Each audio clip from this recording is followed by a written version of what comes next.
Hello, this is Paul Isaacs. This is my 13th video for the Autism Information channel, and for this video I will be talking about autism coexisting with mental health issues.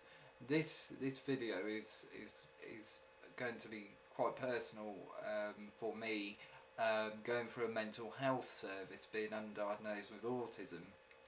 It was quite interesting going through this procedure. This procedure was lengthy for a start, and a lot of unanswered questions were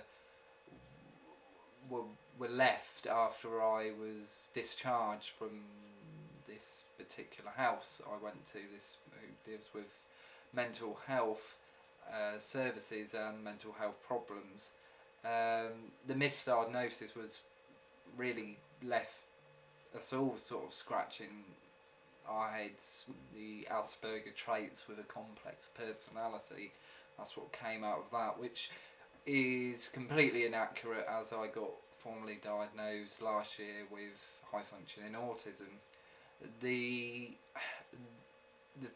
co-morbids in what were picked up were interesting. Firstly, I had a look at my notes and I noticed this word schizotypal being used on numerous occasions during my reading of my notes, and I decided to look up this schizotypal personality disorder, and it did fit.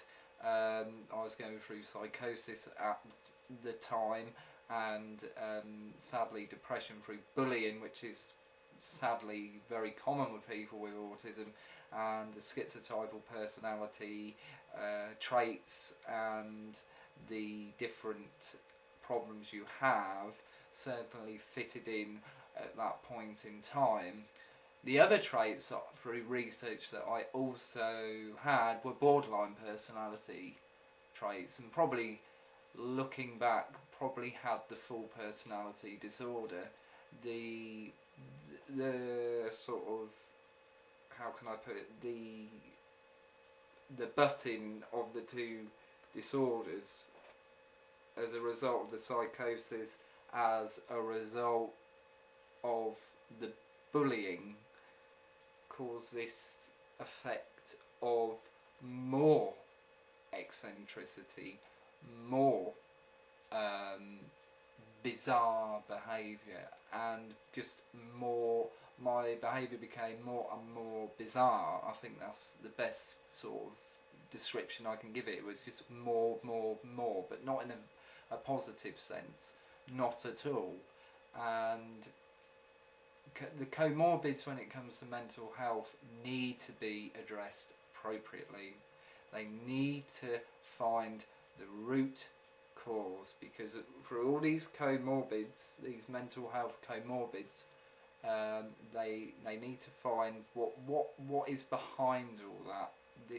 And what was behind mine was autism. So one of the things they've got to realise also is that when you go into that service, you're not a blank slate.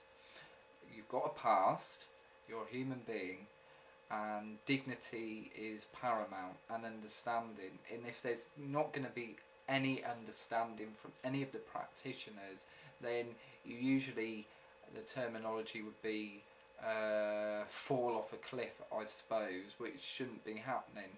But what I'd also like to say during this video is how schizotypal personality disorder and borderline personality disorder can coexist with autism.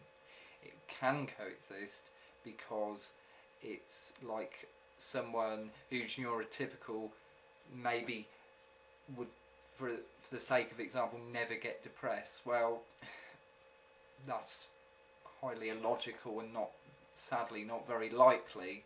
So the same analogy sort of reverse. So people with autism can't get schizotypal personality disorder, can't get borderline personality disorder. Well, sadly, again, that isn't true. It does happen, and it has personally happened to me. And the key is not to be embarrassed, not to be ashamed, not to feel that this can't be talked about, and this is a part of what Donna Williams would say, the fruit salad. The fruit salad analogy is the best analogy for autism.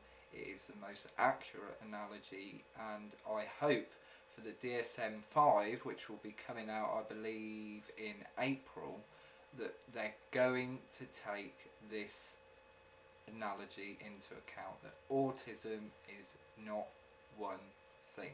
It is a culmination of many things, such as processing disorders, sensory disorders, gut and immune disorders, and the co-morbids I've just mentioned.